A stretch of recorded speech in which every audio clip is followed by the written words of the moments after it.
बोली श्रीमनारायण भगवान की जय। बोली श्री भक्तवत्सल भगवान की जय। बोली श्रीमद् भागवत महापुराण की जय। भक्तजनों, जिस प्रकार हमने पिछले सत्र में श्री शिव विवाह की कथा जानी, उसका आनंद लिया, आज हम श्री कार्तिकेय चरित्र सुनेंगे। ठीक है। यहाँ जब शिव विवाह हो गया, अब पार्वती माता और शिव जी आनंद विहार कर रहे हैं, यहाँ वहां घूम रहे हैं। यहाँ एक दिन पार्वती माता और शिव जी एक गुफा में बैठे हुए थे। वहां बाहर देवता आते हैं। अब शिव जी को पता चल जाता है कि वो देवता हैं, तो माँ देवी से कहते हैं कि देवी 2 मिनट रुकिएगा, मैं आता हूँ। देवी ने कहा ठीक है। यहाँ महादेव जी बाहर आते हैं। देवता कहते हैं महादेव, अब तो विवाह हो गया, अब तो तारकासुर का अंत कीजिए, कोई पुत्र उत्पन्न कीजिए, क्योंकि देवी को तो श्राप मिल गया कि वो बांझ हो जाएंगी, तो उनसे तो कोई पुत्र होना नहीं है। आप ही अपने अंश से पुत्र उत्पन्न कीजिए। यहाँ जैसे बातें हो रही थी वह वहां देवी आ जाती हैं। देवी कहती हैं कि तुम सारे देवता बहुत स्वार्थी, अपने स्वार्थ के लिए तुमने हम दोनों को समागम कराया कामदेव से, रति माता से मुझे श्राप दिलवाया। तुम सभी देवता इतने स्वार्थी हो कि शिव विवाह हुआ नहीं, अभी 2-3 महीने भी नहीं हुए और आ गए दोबारा शिव जी के पास अपना कष्ट लेकर। यहाँ देवी बहुत क्रोधित होती हैं, श्राप देती हैं कि तुम सबकी पत्नियां भी बांझ हो जाएंगी, जैसे मैं बांझ हुई हूं ना रति माता के श्राप से, उस तरह तुम सबकी पत्नियां भी बांझ हो जाएंगी और तुम सब गर्भवती हो जाओगे। यहाँ सब देवता गर्भवती होते हैं। अब यहाँ देवता बड़े लज्जित है, महादेव जी के पास जाते हैं। महादेव जी से कहते हैं महादेव जी कुछ कीजिए। महादेव जी सब मुक्त कर देते हैं। यहाँ अब दोनों के अंश से, यहाँ शिव जी बैठे हुए हैं, यहाँ पार्वती माता बैठी हुई, दोनों लोग ध्यान मग्न हैं। ध्यान मग्न होते हैं तो एक अंश, एक ज्योति पुंज उत्पन्न होता है। वो ज्योति पुंज अग्निदेव को दे देते हैं महादेव जी। कहते हैं लीजिए, आप ही इसको संभाल सकते हैं, और तो कोई नहीं संभाल सकता। भाई अग्निदेव है, वो ज्वाला के पुंज को संभाल सकते हैं। अग्निदेव कहते हैं मुझे भी गर्म लग रहा है। अग्निदेव कहते हैं कि गंगा में डाल देते हैं, गंगा बड़ी ठंडी होती है तो उसको सहन कर लेगी। यहाँ गंगा में डाल देते हैं। यहाँ गंगा में जो झरने होते हैं, तो झरने से वो पुंज नीचे गिर जाता है, बहते बहते नीचे गिर जाता है, उसके 6 टुकड़े हो जाते हैं। वो पुंज बहते बहते कृतिका लोक में पहुंच जाता है। वो पुंज वहां पे 6 कृतिकाएं थी। अच्छा, जो हमने बताया था ना पिछले वीडियो में, सप्तऋषि वाला, सप्तऋषि की 7 पत्नियां, श्रद्धा, अनुसुईया, कला, गति, हवरिभू, अरुंधति और क्रिया। इनमें से जो अरुंधति थी वो अलग है और बाकी की 6 अलग है। वो जो 6 हैं वो कृतिकाएं। कैसे कृतिकाएं हो गई? यहाँ एक बार सभी ऋषि, सप्तऋषि अपनी पत्नियों सहित यज्ञ कर रहे थे।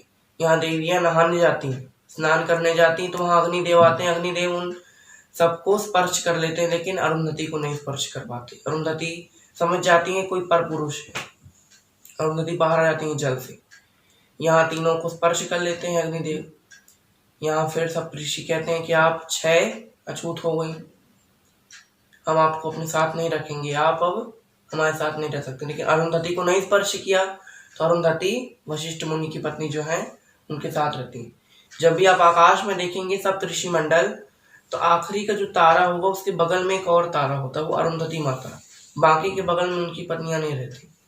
वो 6 जो पत्नियां हैं वो 6 कृतिकाएं हैं। 6 कृतिकाएं उन्होंने देखा कि भाई एक ज्योति पुंज आ रहा है। उन्होंने 6, वो भी 6 थी, ज्योति पुंज के भाग भी 6 थे। उन्होंने एक एक पुंज को उठा लिया और अपने गर्भ में उसे स्थापित कर लिया। उसे गर्भ में स्थापित हुआ तो यहाँ 6 पुत्र हुए अलग अलग। थोड़े बड़े हुए तो 6 को अपनी शक्तियों द्वारा जोड़ दिया, एक बना दिया। अब यहाँ कृतिका के पुत्र थे तो उनका नाम कार्तिकेय पड़ जाता है।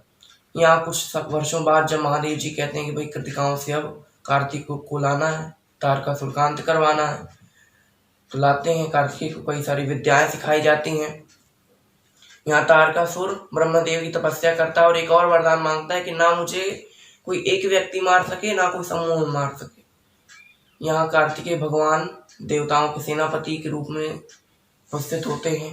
देवताओं का और तारकासुर की सेना का घमासान युद्ध होता है। यहाँ तारकासुर को कार्तिकेय भगवान मारते हैं। तारकासुर कहता है कि तुम कैसे मार रहे हो, तुम तो एक हो, मुझे ना कोई एक मार सकता है ना समूह में। कार्तिकेय कहते हैं मूर्ख, मैं ना एक हूँ मैं और ना ही समूह में हूँ, मेरे अंदर 6 पुरुष भरे हुए हैं, तो मैं एक भी नहीं हूँ और मैं अलग अलग भी नहीं हूँ, क्योंकि 6 पुरुष मेरे ही अंदर है। तो इस तरह कार्तिकेय भगवान ने श्री तारकासुर का अंत कर दिया। यहाँ कार्तिकेय चरित्र समाप्त होता है। अब हम यहाँ गणेश चरित्र की ओर बढ़ते हैं। एक दिन माता पार्वती अपनी सखियों से स्नान कर रही थी, जया विजया के साथ। नंदी को कहा था कि बाहर रहना, किसी को अंदर मत आने देना जब तक मैं स्नान नहीं कर लेती। यहाँ अब महादेव जी आते हैं। अब नंदी तो भाई महादेव जी के परम भक्त हैं, उनको कैसे आने को से रोक दे, उनका महल है। यहाँ महादेव जी अंदर चले जाते हैं। अब महादेव जी सन्यासी हैं, उन्हें कोई फर्क नहीं पड़ता, वह अंदर चले गए। यहाँ सखियों सहित पार्वती माता स्नान कर रही थी, उन्हें बड़ी लज्जा आ गई। सखियां कहती हैं पार्वती, ये कैसा तेरा कैलाश है भाई, कोई भी कहीं पे भी घुस आता है, स्त्रियां नहा रही हैं या पुरुष आ रहे हैं। नंदी को तुमने बोला था तो नंदी क्यों नहीं किया, ये उसे रोकना चाहिए था, महादेव को अंदर नहीं आने देना चाहिए था। यहाँ पार्वती कहती सही है, ये कैलाश पर्वत उनका है, यहाँ मेरी बात मानने वाला कोई नहीं, क्योंकि सब उनके गण हैं, सब उनकी बात मानेंगे। यहाँ पार्वती माता एक दिन स्नान कर रही थी। स्नान करने से पहले स्त्रियां उपटन वगैरह लगाया करती थी, वही उपटन लगाई थी। उपटन से एक मनुष्य के आकार की एक प्रतिमा बनाती हैं, उसमें फिर प्राण डालती हैं तो एक छोटा सा बालक उत्पन्न हो जाता है। ठीक है, उसका नाम वो गणेश रखती हैं, विनायक रखती हैं। विनय जिसका नायक है, जिसके अंदर विनय पूर्णतः भरा है, तो वो विनायक नाम रखती हैं। यहाँ पार्वती माता स्नान करने जाती हैं, कहती हैं विनायक किसी को भी, कोई भी हो, उसको अंदर मत आने देना। यहाँ पार्वती माता स्नान करने जाती हैं, यहाँ महादेव जी आते हैं। दोबारा महादेव जी आते हैं, कहते हैं हटो बालक, हमें अंदर जाने दो, हमें कुछ जरूरी काम करना है। बालक कहता है नहीं, अंदर मेरी माता स्नान कर रही, उन्होंने कहा है कि कोई भी हो उसे अंदर मत आने दो। यहाँ शंकर जी कहते हैं अरे ये मेरा कैलाश पर्वत है, यहाँ मुझे आने जाने से कोई नहीं रोक सकता। विनायक कहते हैं नहीं, मेरी माता का आदेश है और मैं अपनी माता के आदेश का पालन करके रहूंगा। यहाँ महादेव जी कहते हैं कि भाई मेरे समझाए तो नहीं समझ रहा, अपने गणों को भेजते हैं, वो समझाते हैं। गणों से नहीं समझते तो कहते हैं भाई युद्ध करो। युद्ध में माता ने कई अस्त्र दिए थे कि भाई अगर कुछ प्रॉब्लम हो तो इनका भी उपयोग करो। यहाँ गणों से युद्ध होता है, गणों को पराजित कर देते हैं।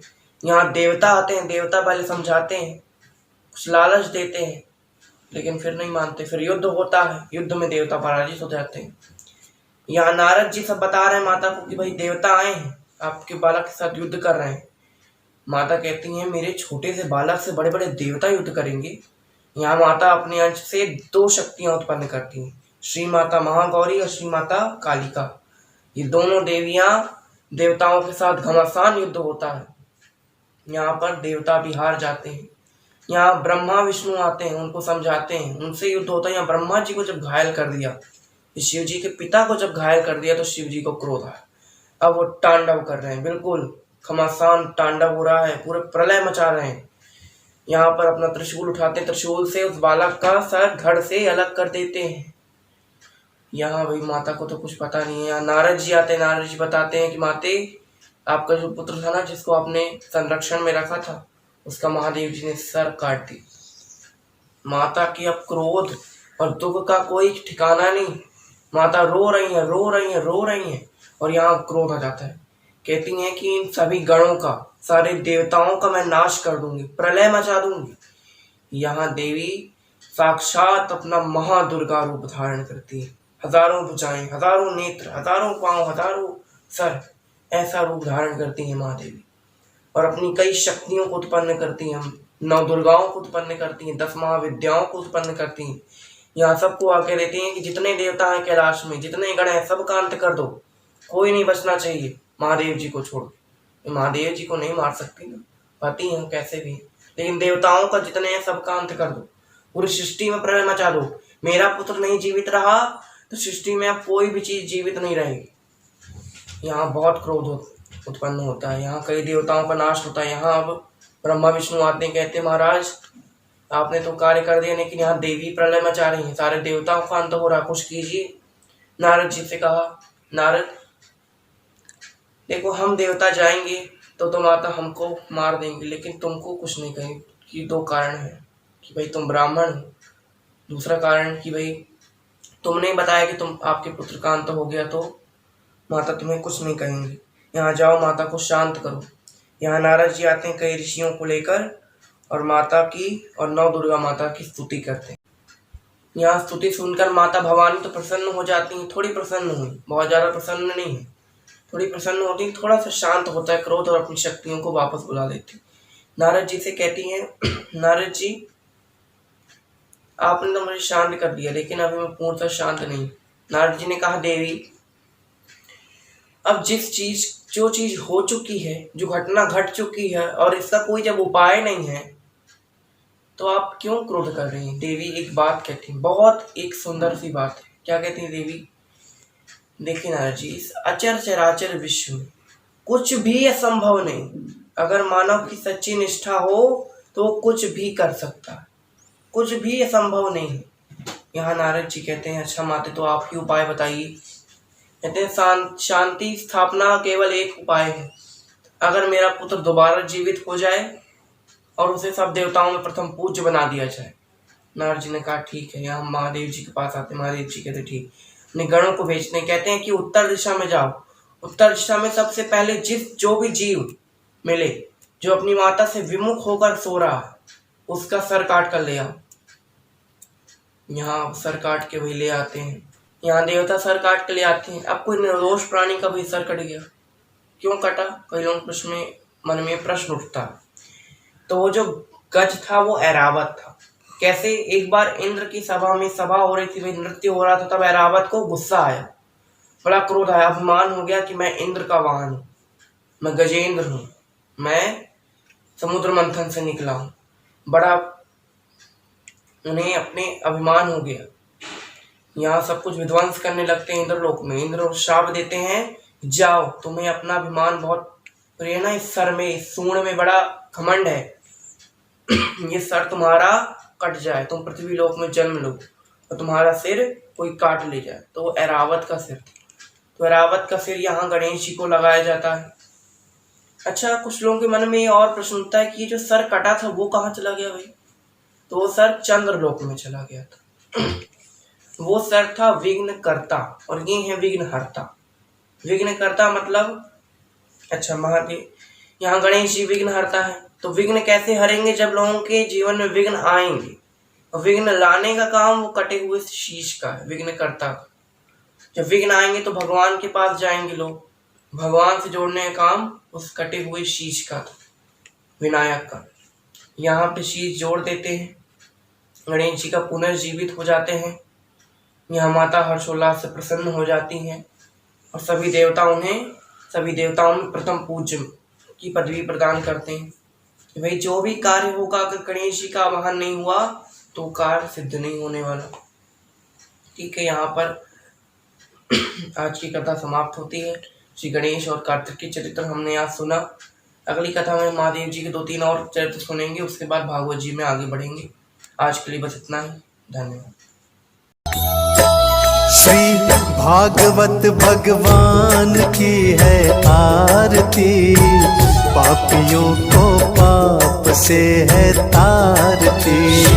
भागवत भगवान की है आरती, पापियों को पाप से है तारती। पापियों को पाप से है तारती।